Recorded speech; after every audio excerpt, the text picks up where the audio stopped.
Udah, udah ya, udah tahu kondisinya ya. Kita mulai, udah siap?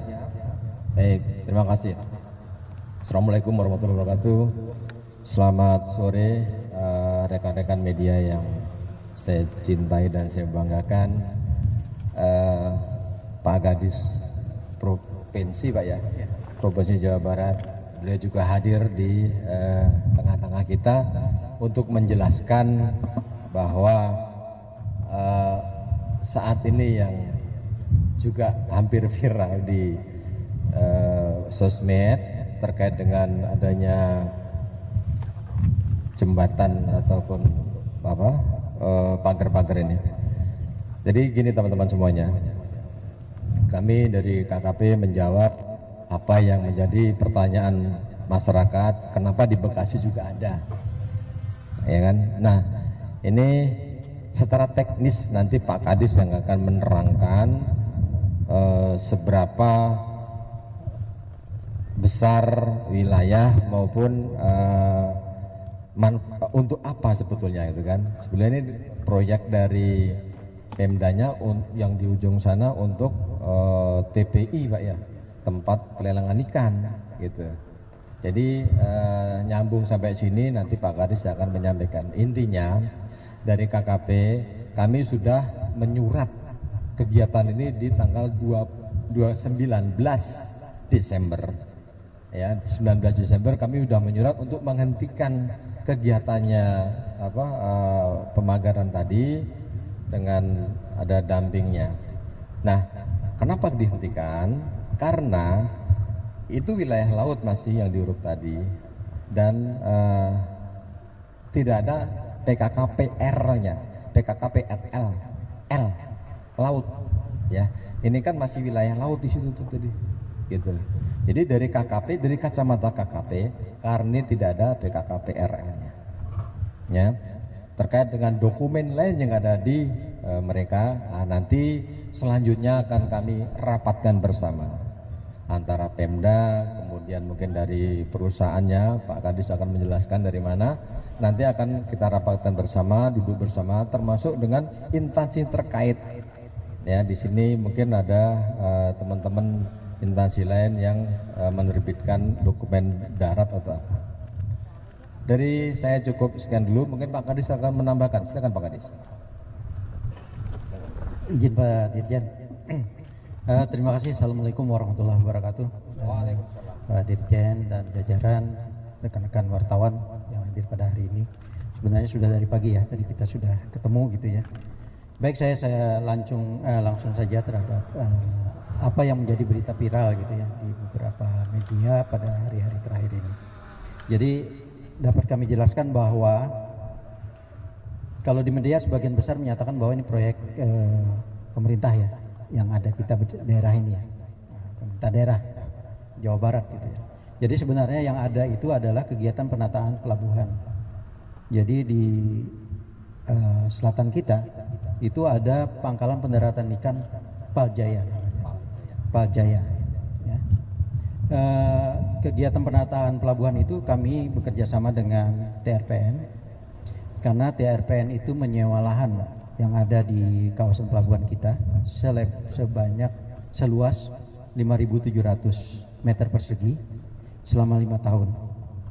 Kompensasinya adalah mereka membayar sewa tentunya kepada pemerintah daerah sebesar 2,6 miliar, kemudian ditambah dengan beberapa penataan yang dilakukan di kawasan pelabuhan itu. Baik fasilitas pokok, itu ada pendalaman kolam labuh, termasuk nanti pembuatan alur, penetapan alur dan pendalaman alur. Di samping itu tentunya ada penataan toko yang toko-toko ya yang begitu kumuh pada awalnya dan sekarang sudah bisa dilihat di sana warna hijau, mungkin dari teman-teman sebagian itu sudah rapi. Kemudian nanti akan ada pembangunan kantor dan selanjutnya tentunya sebagai sarana fungsionalnya nanti itu ada pengaktifan lelang, tempat lelang, nanti kemungkinan juga kita ada cold storage di sana dan lain sebagainya yang akan dibangun di sana. Nah, yang viral beberapa hari ini adalah pagar laut. Ya. karena mungkin viral juga di daerah lain. Jadi sebenarnya ini ada dua kegiatan yang berbeda, ya, dua kegiatan berbeda. Satu yang dilakukan oleh TRPN adalah rekonstruksi lahan atau restorasi lahan. Kalau dilihat di tulisan itu ya, dasar mereka melakukan restorasi atau rekonstruksi itu adalah dasarnya kepemilikan lahan ini. Mereka ditandai dengan kepemilikan sertifikat di kawasan ini. Kemudian juga memiliki KKPR daratnya. Jadi dasar mereka bekerja itu, ya. Dan itu tidak menjadi kewenangan kita untuk mengatur hal itu. Ketika bersentuhan dengan alur, nah ini yang baru kelihatan di sini. Kami membutuhkan alur yang lebar.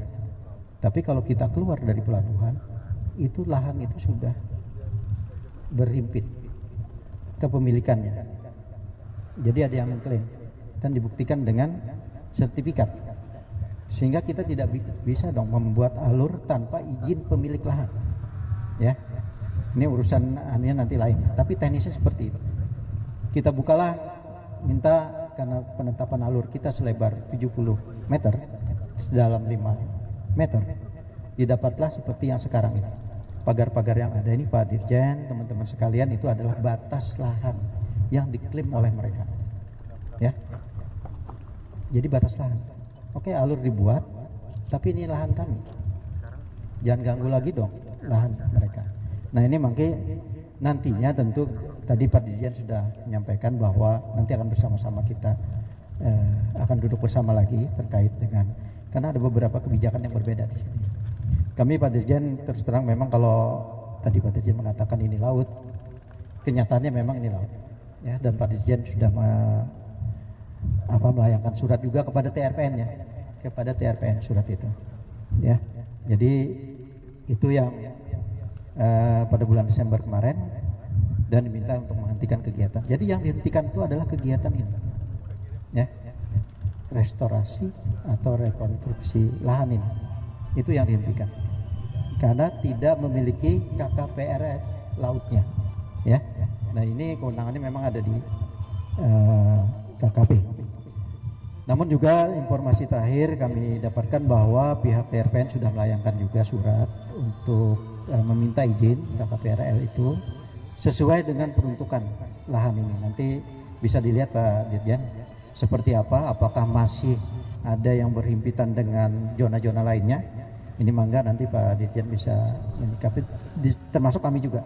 Karena mungkin nanti akhirnya bersama-sama juga Pak DKP dengan KKP untuk menetapkan bahwa zona ini memang ternyata bisa dimanfaatkan untuk kepentingan tentunya sesuai dengan zonanya. Tapi yang jelas di sini ada zona kita, zona pelabuhan ini. Alur laut itu ada zona pelabuhan, ada WKOPP kita. Jadi wilayah kerja operasional pelabuhan perikanan itu ada. Jadi sekali lagi saya fasilitas pokok itu terdiri dari kolam labuh, dermaga, dan juga alur. Kalau nggak ada alur percuma, ya. Jadi itu kalau ditutup orang lahan kita ini karena ada klaim pemilikan itu, kita nggak bisa keluar, ya. Jadi ini yang kita upayakan alur ini. Tapi itu tadi kalau memang masih ada hal-hal yang terkait dengan aturan-aturan atau regulasi di pusat, ini tentunya juga kita akan, terutama di KP ya, saya sudah meminta memang untuk menghentikan sementara untuk alurnya. Tapi untuk TRPN tentunya ini hal yang berbeda Pak. Ya, tapi mereka kelihatannya juga tidak operasi lagi hari ini. Ya, terima kasih, saya rasa itu saja Pak Dirjen. Kalau tanya Bang Gadis silakan. Mangga. Ya.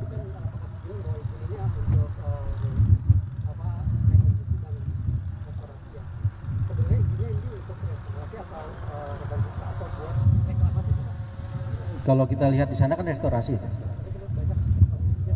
Saya tidak punya kewenangan untuk itu, dan di pagar itu kan kelihatan ya dasar hukum mereka, kepemilikan lahan mereka, izinnya mereka peroleh, ya. Nah, saya tidak punya kewenangan untuk menghentikan itu. Tapi saya minta bukalah untuk alur saya gitu.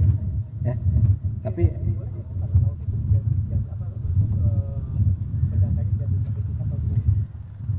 saya tidak paham, tapi yang nyata di sini ada sertifikatnya. Perusahaan. Ada lagi Bang Gadis?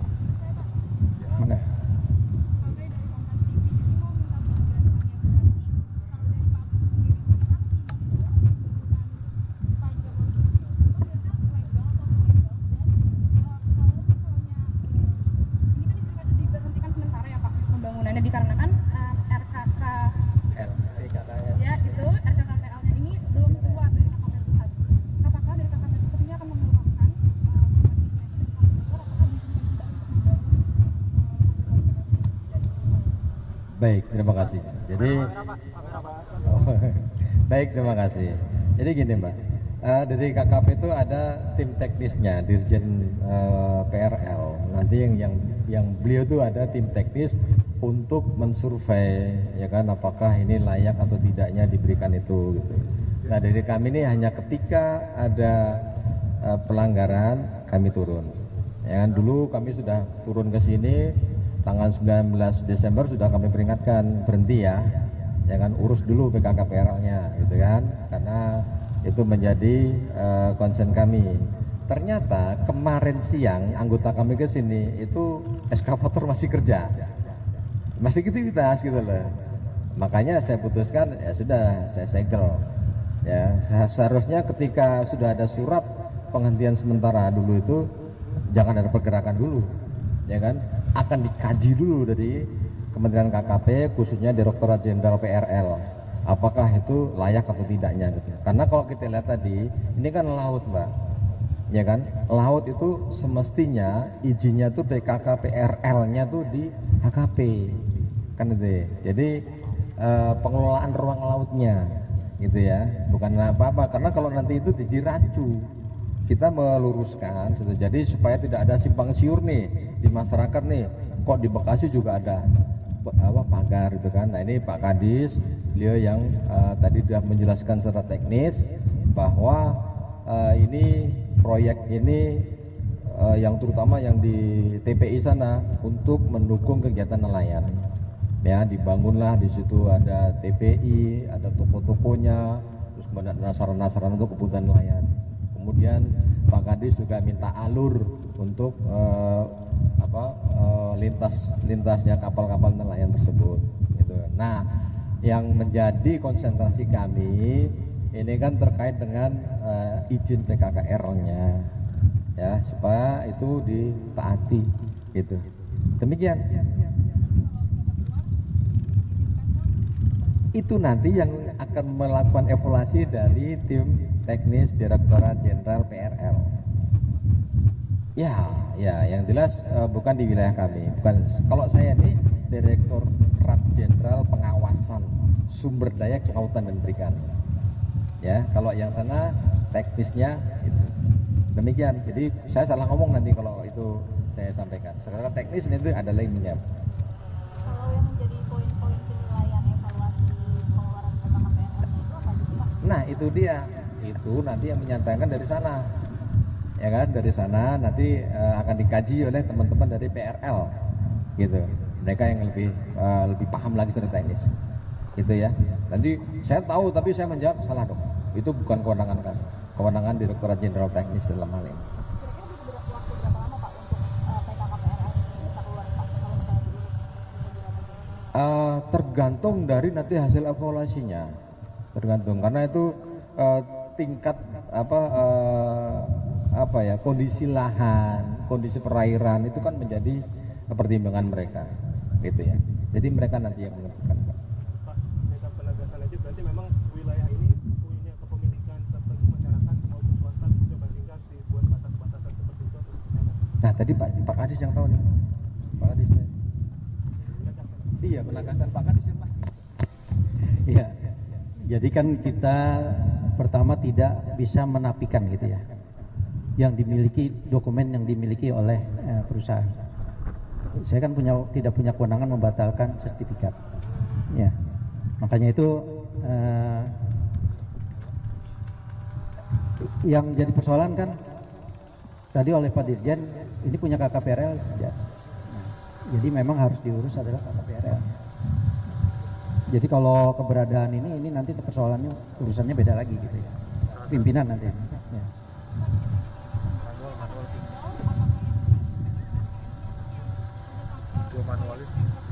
Ya. Pagar laut bukan punya DKP ya. Kita punya alurnya. Alurnya tidak disegel, tapi kami memang menghentikan. Alur itu kan buat jalan kapal ya. Segel ini, TRP ya. Kan beda dengan KKP, perlunya KKPRL ya. sertifikat juga urusan nanti bukan dengan BPN ya. Pak, berarti sertifikat yang diklaim dimiliki itu apa Pak? RT RW begitu maksudnya? Atau Sertifikat hak milik. Saya. Mereka bayar pajak yang saya tahu. Kepemilikannya juga berdasarkan ada perolehan ya. Luasnya 5.700 tadi, Pak? Bukan. Di sini sekitar itu yang disewa aja. Itu di lahan kita 5.700. Kalau ini mah kepemilikannya lebih dari 100 hektar.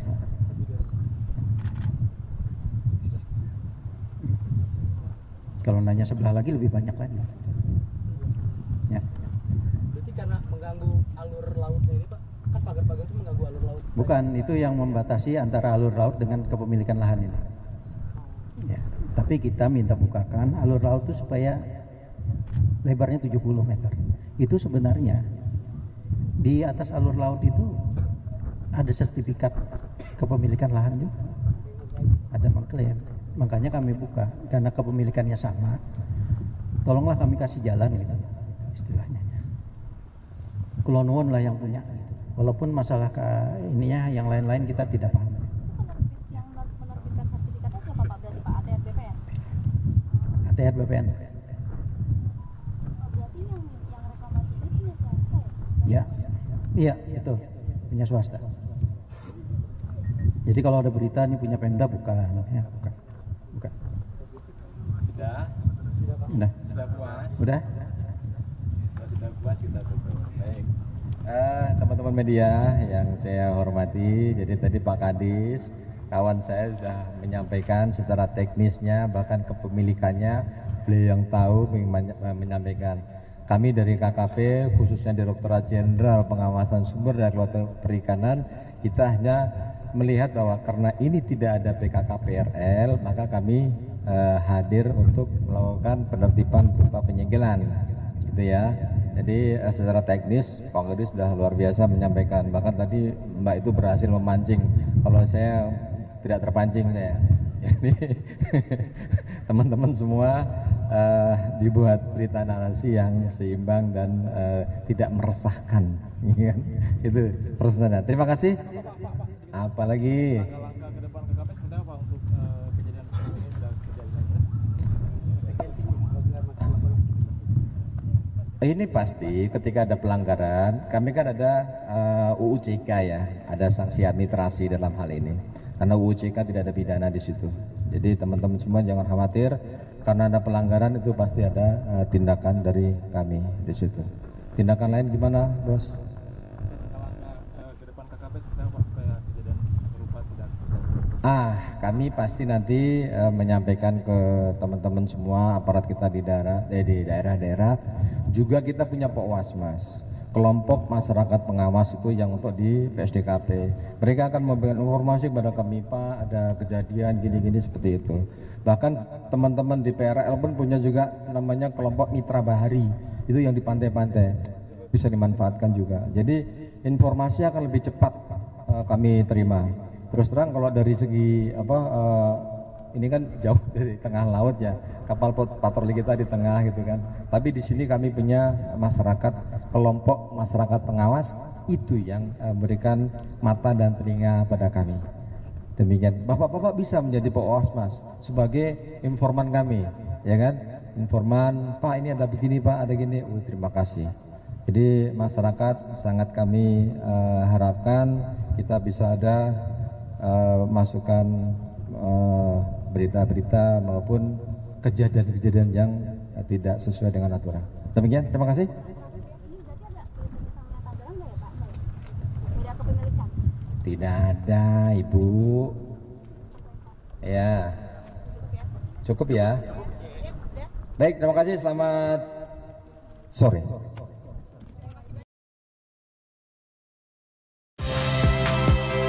Saya Nitya Anissa. Saksikan program-program Kompas TV melalui siaran digital, pay TV, dan media streaming lainnya. Kompas TV, independen, terpercaya.